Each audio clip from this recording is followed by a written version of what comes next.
So this isn't my story, but this is one of my really good friends' story, so I had to share it with you guys. So I don't know if any of you guys know what Toastmasters is, but basically it's a place where you go and you improve your speech, and it's very conservative. There's like city councils or people that want to think that they're very conservative. So you go amongst a bunch of people and you sit, and there's no like ands and ums. You're not allowed to say like certain words. So my girlfriend Julie, which I will not say her last name, but Julie decides to go and she wants to improve her speech. And this day they decide to go and everyone has to write about Bastille, and that's an event that happens in Spain. So Julie goes home, she's all excited, she's gonna write this report about Bastille, and she does. The next day she goes, they ask who wants to go first, and she's like, me, I want to go first. All excited, you know, really ready and prepared for this, you know, speech that she's about to say. So she goes up there and she starts talking about her, you know, the whole thing. And what happened was she didn't end up knowing that the next person that went up was talking about this Bastille in Spain, and the whole time when she was up there she was talking about the best deal. So basically she got Bastille in Spain and Bastille thinking it was Bastille in Spain, but no, she's talking about the best deal. So she was up there talking about, if you go to w.com, you can find the best deal on this. And so her being the first one, not knowing, then all these other people started coming up, and she's like, what's going on here? Why are people talking about Bastille and not the best deal? Well, that's why. So after that whole event happened, she just basically left and she never came back. And that's the story. You wouldn't know it to look at me, but I'm a great architect. I got my start way back in the 60s when a group of my friends and I snuck under the car deck of my house in Berkeley, California, and began work on what was to be an impressive bathroom. An all-dirt construction, by the way. The project was abruptly terminated when my parents discovered us. Okay, well, I used to work in a facility where we built Apache helicopters for the government. And one thing I've noticed, I don't know why, but there's always a big press to make production, and for some reason, when you're like right about just there, it's like, okay, this is great. All right, I'm going to do it. I'm going to make schedule. Right before that happens, somebody will approach you and say, oh, well, we need you to go outside and sweep up, and we want to clean this place up. So on this one particular day, it was really nice outside, and I got called outside to go push a broom, and you know, I don't like switching gears like that, but once I was out there, I'm thinking, well, you know, this is pretty cool. I wouldn't mind, this is kind of a nice change. I wouldn't mind spending the rest of the day out here just cleaning up. So I got this bright idea. We made composite parts there also, and there was this big booth where we would trim the parts, and this was the 1990s, so there was really no filtration or anything. There's just this big tube about a foot and a half in diameter, and a big blower motor that would just suck the dust outside. So I thought, well, what if I took a broom handle and 3 rolls of toilet paper, and I put them on this thing, and the suction from that booth should get them spinning, and then it'll suck the toilet paper up in the air, and it should come down outside, and you know, I can spend the rest of the day just cleaning up toilet paper. It would be like a mass toilet paper. Well, the stack, it was about 30 feet above the ground where it comes out.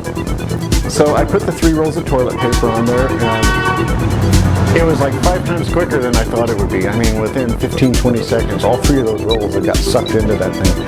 And I went outside expecting to find toilet paper all over the ground and just clean it up. But it didn't occur to me that this thing was 30 feet off the ground where it came out, and there's wind currents. Well, instead of the toilet paper coming down, it went up about another 30 or 40 feet, and it hit a wind current.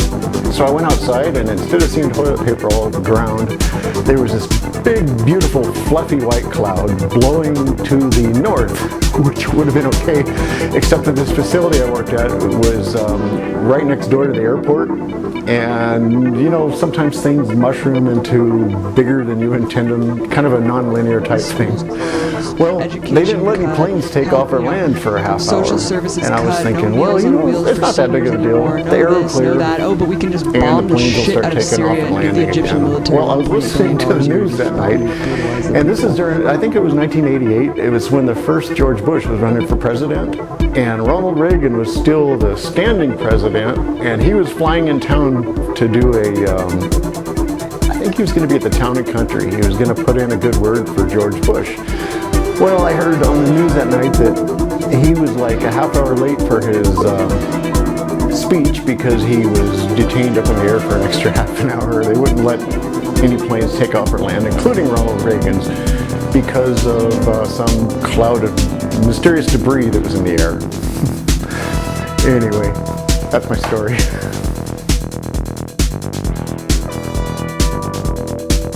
Cabinet of warmongers.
Cabinet of warmongers.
The U.S. military never ceases to find a way to pay for new wars. The schools closed, education cut, health, social services cut, no meals on wheels for seniors anymore, no this, no that. Oh, but we can just bomb the shit out of Syria and give the Egyptian military $1.8 billion a year to just fucking do